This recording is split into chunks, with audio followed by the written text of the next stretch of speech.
Sunday அதுமா விடிய காலம் 5 மணிக்கு நம்ம சேனலோட வீடியோ அப்லோட் பண்ணிட்டு இருக்கும் போது திடீர்னு ஒரு போனுங்க யாரான்னு பார்த்தா என்னோட ஃப்ரெண்டு சொல்றா விளக்கு என்ன இப்போ ஏன்டா கால் பண்ணேன்னு கேட்டா மச்சான் இன்னைக்கு கண்டிப்பா கிரிக்கெட் விளையாட போவோம்டா அதுக்கு தான்டா உனக்கு வெள்ளன கால் பண்ணேன் அப்படிங்கிற அடே முட்டா பயலே வெளியில பயங்கரமா மழை பெய்யுதுடா இன்னைக்கு எப்படா போய் கிரிக்கெட் விளையாடுவேன் அப்படின்னு நான் கேட்க அதுக்கு அவன் கிரிக்கெட் விளையாடுற ஆர்வத்துல இந்த மழையை மறந்துட்டேன் மச்சான் இன்னைக்கு எப்படியாச்சும் கிரிக்கெட் விளையாடுறதுக்கு ஏதாச்சும் ஐடியா இருந்தா சொல்றா அப்படின்னு என்கிட்ட கேட்டேன் அப்போதான் எனக்கு ஒரு பயங்கரமான ஐடியாவே வந்துச்சுங்க அதுதான் நம்ம கல்லி கேங் ஸ்ட்ரீட் கிரிக்கெட் கேம் இந்த கேம்ல நம்ம ஃப்ரெண்ட்ஸ் கூட சேர்ந்து செம ஃபன்னா கிரிக்கெட் விளையாடலாங்க அதுவும் ரியல் கல்லி கிரிக்கெட் ஃபீலோட 1v1 4v4 னு இந்த கேம்ல உள்ள மோட பயன்படுத்தி உங்க ஃப்ரெண்ட்ஸை குயிக் மேட்ச்ல இல்ல கஸ்டம் மேட்ச்ல இன்வைட் பண்ணி ஜாலியா மைக்ல பேசிட்டு அரட்டை அடிச்சுக்கிட்டு வேற டீம் கூட மேட்சாவும் விளையாடலாம் இல்லனா உங்க ஃப்ரெண்ட் பவுலிங் போடுற மாதிரியும் நீங்க பேட்டிங் ஆடுற மாதிரியான மேட்சும் விளையாடலாம் அது மட்டும் இல்லாம இந்த கேம்ல உள்ள ஹைலைட்டான விஷயம் என்னன்னா இந்த கேம்ல உள்ள தமிழ் கமெண்ட்ரிங்க நீங்க அடிக்கிற ஒவ்வொரு 6-4க்கும் தமிழ்ல ஃபன்னா கமெண்ட்ரி வருங்க அதே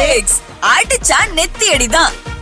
இந்த கேம்ல பிக்கஸ்ட் பிரைஸோட வீக்லி கான்டெஸ்ட்லாம் இருக்குங்க கூடிய விரைவில் டோர்னமெண்ட்டும் வரப்போகுது அப்புறம் என்ன யோசிக்கிறீங்க உடனே பிளே ஸ்டோர் போயிட்டு நம்ம கல்லி கேங் ஸ்ட்ரீட் கிரிக்கெட் கேமை டவுன்லோட் பண்ணி வீக்கெண்ட்ல மட்டும் விளையாடக்கூடிய உங்க ஃப்ரெண்ட்ஸ் அதுல இன்வைட் பண்ணி இனி டெய்லி ஜாலியா கிரிக்கெட் விளையாடுங்க